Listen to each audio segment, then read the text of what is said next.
Hello guys, तर स्वागत आहे तुमचं आपल्या या यूट्यूब चॅनलवरती. मित्रांनो, चॅनलवर नवीन असाल तर चॅनलला सबस्क्राईब नक्की करा आणि अशाच नवनवीन अपडेट्स पाहत राहा. चला तर मग आपण आपल्या व्हिडिओकडे बघूयात. तर मित्रांनो, आपण पाहणार आहोत सुना येती घरा या मालिकेचा आजचा रिव्ह्यू. तर अन्विता जी आहे ती आता राघवच्या घरामध्ये आलेली असते. तिला काहीही करून राघवशी बोलायचं असतं, पाहायचं असतं की राघव कुठे आहे आणि त्याला जाब विचारायचा असतो की त्याने असं का केलं. तर त्यासाठीच आता ती इथे राघवच्या घरामध्ये आलेली असते आणि राघवची रूम इकडे तिकडे शोधत असते. तर आता जातच असताना इकडे तिला आवाज येतो. प्रियंका आणि हा जो श्री जो आहे, दोघेही जण बोलत असतात. त्यावेळी आता श्री जो आहे तो खूपच रोमॅन्टिक होत असतो. पण प्रियंका जी आहे ती बोलते की श्री, हे जे काही करायचं आहे ना ते नंतर.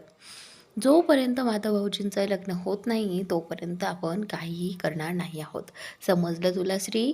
असंच आता इथे प्रियंका इथे श्रीला म्हणत असते. त्यावेळी श्री जो आहे तो बोलतो की हे बघ प्रियंका, प्लीज असं नको ना बोलू. हे बघ, आपलं आत्ताच नवीन नवीन लग्न झालं आहे, मग तू असं का वागतेस? त्यावेळी प्रियंका जी आहे ती बोलते की नाही श्री, हे बघ, मी जे काही करते आहे ना ते सगळं काही चांगलंच करत आहे आणि या घरासाठी करते आहे. तुला मी म्हटलं होतं ना, लग्न झाल्यानंतर मी सगळं काही आपल्या घरासाठी करेन. तर त्यासाठीच आपल्या घराच्या माणसाच्या व्यक्तीच्या आनंदासाठी हे सगळं करत आहे. तर आता श्रीधर जो आहे तो बोलतो की हे बघ प्रियंका, पण तुला कोणी सांगितलं का हे सगळं करायला?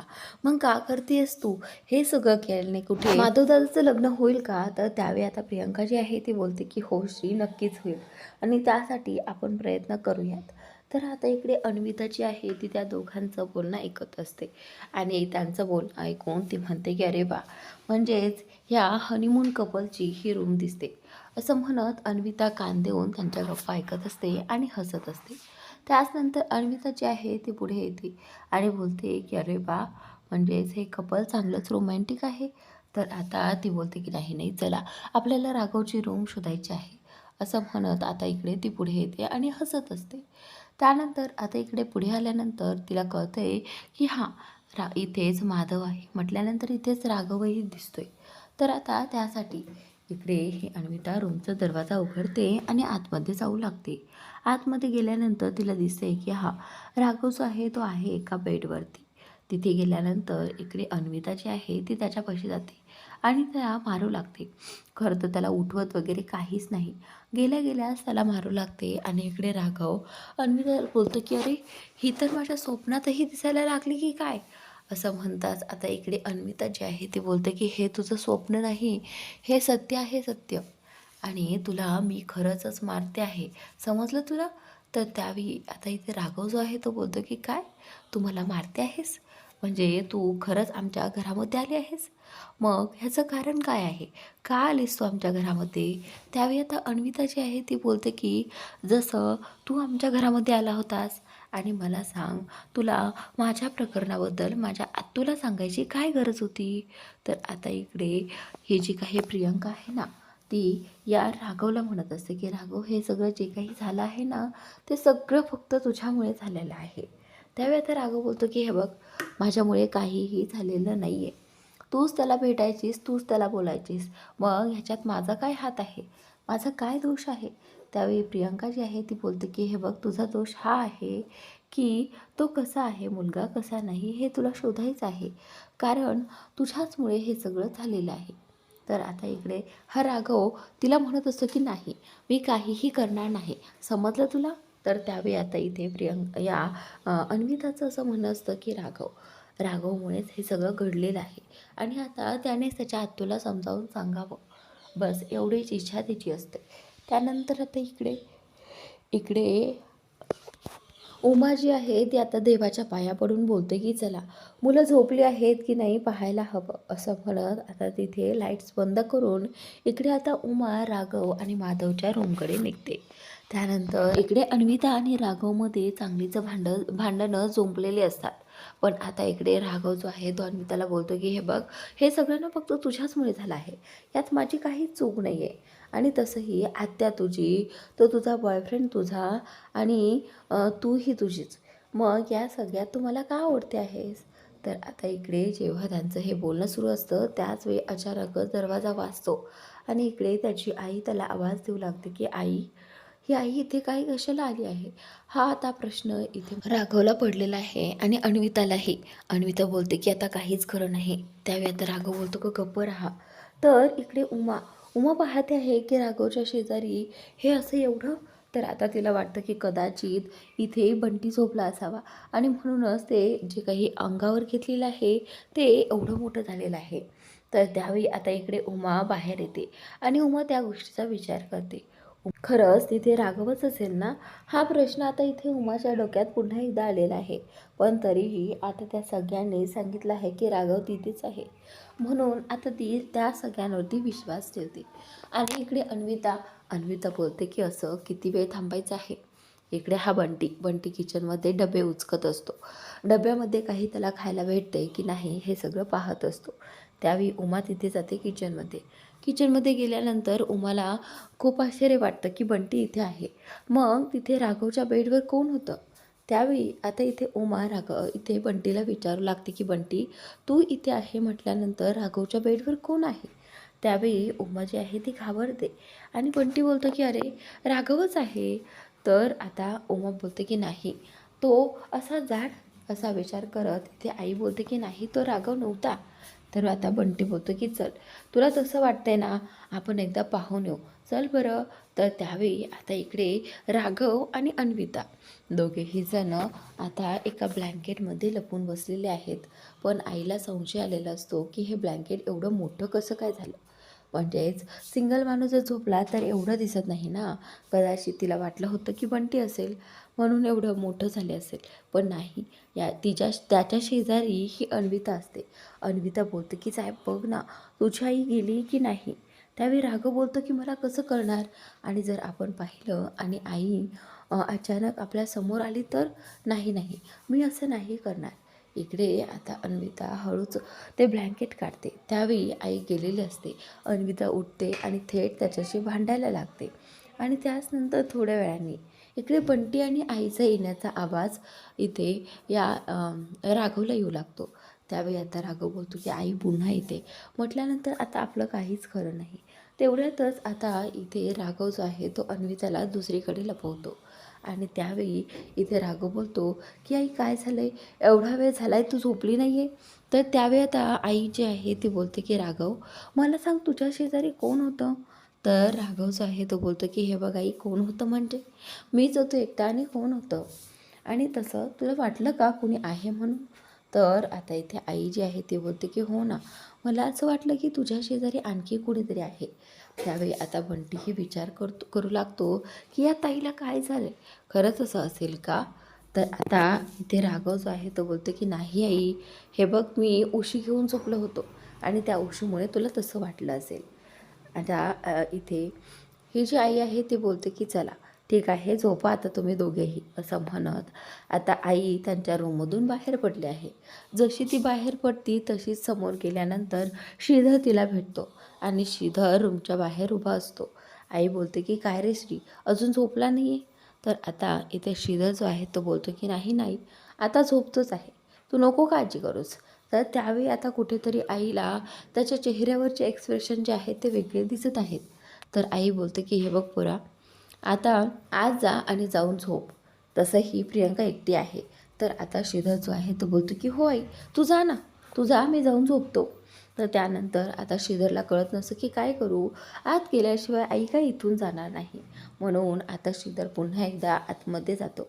आतमध्ये गेल्यानंतर तो आतून कडी लावून घेतो, जणू की आईला संशय येऊ नये की हा मुलगा माधवच्या रूममध्ये झोपायला चाललेला आहे. तर त्यावेळी आता इकडे आई आई बोलते की दरवाजा नीट लाव हां, असं म्हणताच आता इकडे श्रीधर जो आहे तो बोलतो की हो आई, तू जा ना, तू जाऊन झोप. तर आता तो आईला पुढे जाताना पाहतो. इकडे आता प्रियंका रूममध्ये या श्रीला विचारत असते की श्री, तू पुन्हा पुन्हा आलास तू, हे बघ तू का आलास. आणि तसंही मी तुला सांगितलं होते ना, तू जर नाही गेला तर मी वेदाच्या रूममध्ये जाते. तर ठीक आहे, तू एक काम कर, तू इथेच हो, मी जाते वेदाच्या रूममध्ये. तर त्यावेळी जो आहे तो बोलतो की हे बघ, काय करतेस पिहू? हे बघ आपलं आत्ताच लग्न झालं आहे आणि का असं मला त्यांच्या रूममध्ये पाठवते आहेस?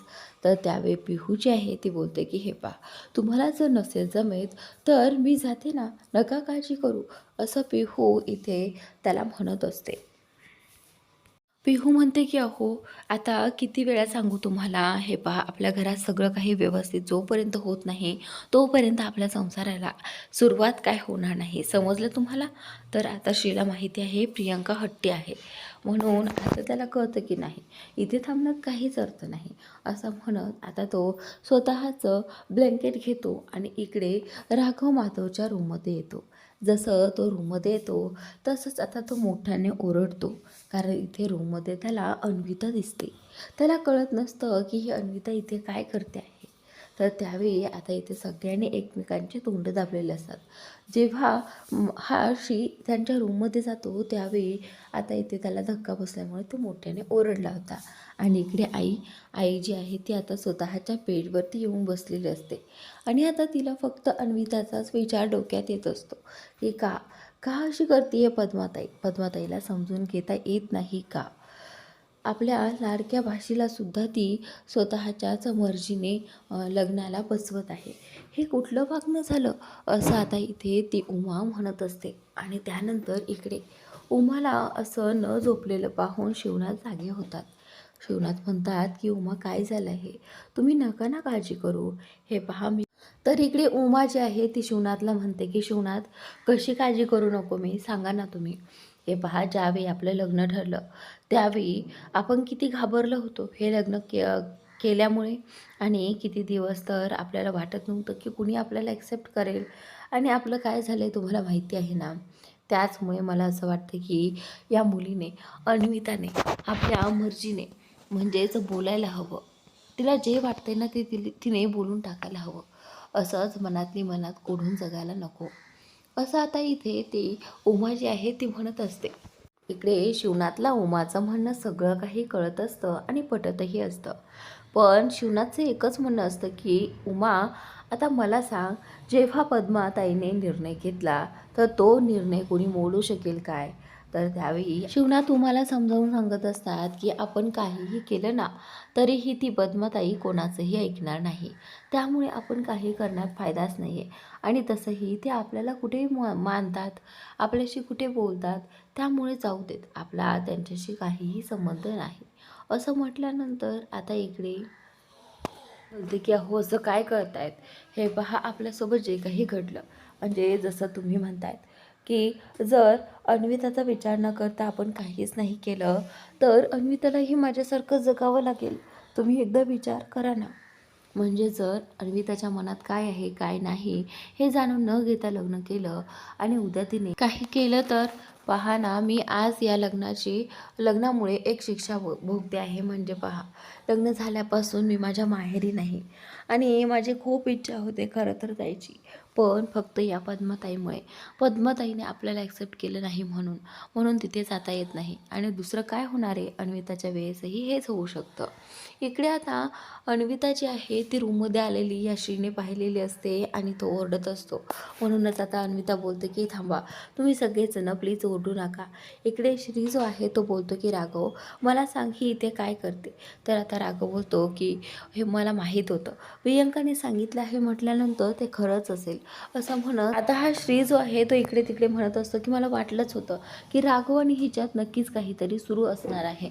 त्यावेळी आता इकडे तो अशी बडबड करत असतो ना, तेवढ्यातच इथे ती अन्विता जी आहे ती बोलते की ए गप्प बस, काय बडबड लावली आहेस? हे बघ, शांत राहा जरा, माझ्यात आणि त्याच्यात असं काहीच नाही आहे. तर त्यावेळी आता अन्विता बोलते की हो, माझ्यात आणि त्याच्यात काहीच नाही आहे आणि ह्याच्यामुळे माझं लग्न जमवलं आहे इथे पद्मा आतूने. तर त्यावेळी आता इथे तो बोलतो की काय, तुझं लग्न ठरलं आहे? तर आता अन्विता बोलते की हो, पण मला ते लग्न करायचं नाही आहे. त्यावेळी आता इकडे अन्विता जी आहे ती बोलते की फक्त याच्यामुळे माझं लग्न ठरलं आहे आणि म्हणूनच मी इथे आली आहे ह्याच्याशी बोलण्यासाठी. तर त्यावेळी आता इथे श्री जो आहे तो बोलतो की काय, फक्त बोलण्यासाठी तू इकडे आली आहेस? तर त्यानंतर इकडे सगळ्यांची कुजबूज सुरू असते. पण आता त्यांच्या कुजबुजीमुळे कुठेतरी इथे माधव दादाला जाग येणार आहे असं त्यांना वाटू लागतं. तेवढ्यातच ते आता अन्विताला पुन्हा एकदा लपवण्याचा प्रयत्न करतात आणि ते इकडे हा जो राघव आहे त्यालाही वाटतं की नाही, याबद्दल माधव दादालाही काही कळू नये आणि तो लपवण्याचा प्रयत्न करत असतो. तर आता पुन्हा एकदा माधव दादा जो आहे तो झोपलेला आहे. तो बोलतो की ह्यांचं काय आहे ना, कळतच नाही आहे. तर इकडे अन्विता राघवला म्हणते की आता तू एक काम करायचं, काहीही करून तू पद्मा आत्याला माझं हे लग्न थांबवायला लावायचंस. आणि जर तू हे केलं नाही तर बघ मग, हे बघ मी कोणाशीही लग्न नाही करणार. मला नाही करायचं आहे त्या मुलाशी लग्न, ज्या मुलाचा हातूने ठेपा आणला. तर त्यानंतर आता इकडे माधव जो आहे तो बोलतो की अरे गप्प बसा ना. माधवने त्या मुलीला पाहिलं आहे आणि माधव विचारत आहे की ही मुलगी इथे काय. तर तेवढ्यातच आता इथे ती लग्न लग्न म्हणत असते आणि इकडे माधव जो आहे तो बोलतो की काय लग्न, म्हणजे हां, सगळ्यांनी करा लग्न असं त्याचं झालेलं असतं. तर आता तो मोठा असून इथे राघवही लग्नाचा विचार करतोय असं त्याला कुठेतरी वाटायला लागतं. त्यावेळी आता इकडे हा श्री जो आहे तो बोलतो की हे बघ, माधव दादासमोर कधीही लग्नाचा विषय काढायचा नाही, समजलं तुला. तर आता अन्विता बोलते की असं काय झालं आहे की त्याच्यासमोर लग्नाचा विषय नाही काढायचा. पण कुठेतरी तिला नंतर कळेल की कशामुळे. इकडे आता हा श्रीधर जो आहे तो अन्विताला समजावत असतो आणि राघवही बोलत असतो की नाही, मी काहीही करणार नाही.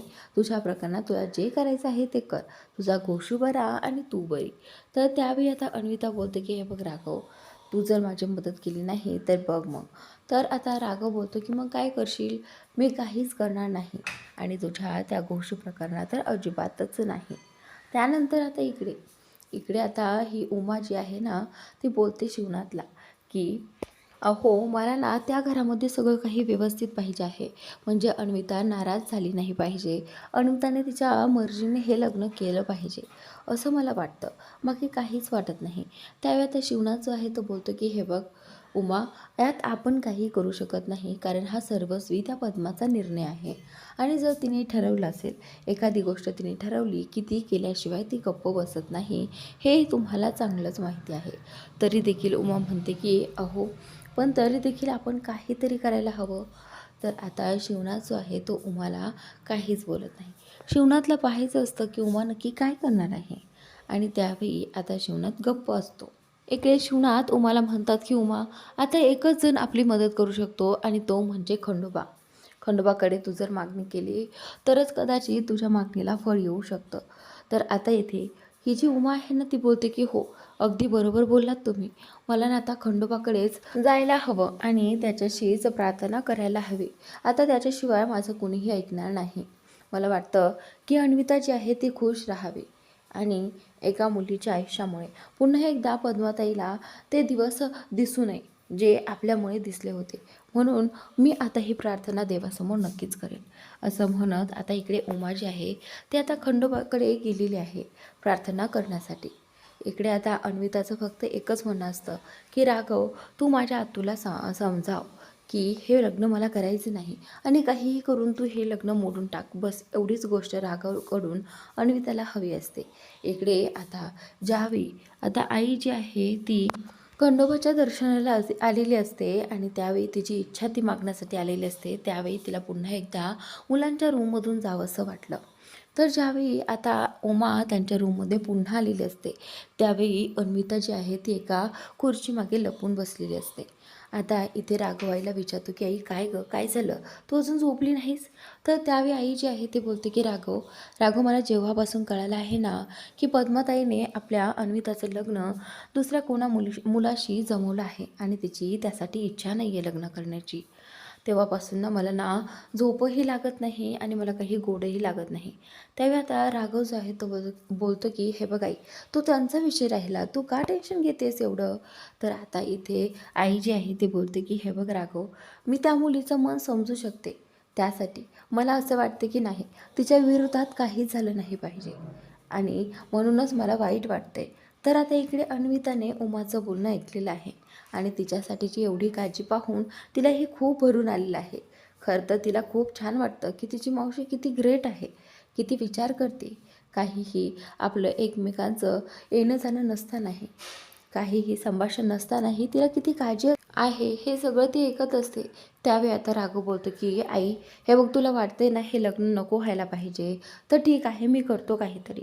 उमा बोलते की राघव मला वचन दे की हे लग्न झालं नाही पाहिजे, असं काहीतरी कर, तू काहीतरी कर राघव. असं म्हटल्यानंतर राघव बोलतो की हे बघ आई, तुला जर असं वाटतच आहे ना तर मी नक्की करेन, फक्त तुझ्यासाठी. तर मित्रांनो, आजचा भाग इथेच संपतोय. पुढील भाग नक्की पहा आणि आपल्या या यूट्यूब चॅनलला अजूनही सबस्क्राईब केलं नसेल तर सबस्क्राईब नक्की करा.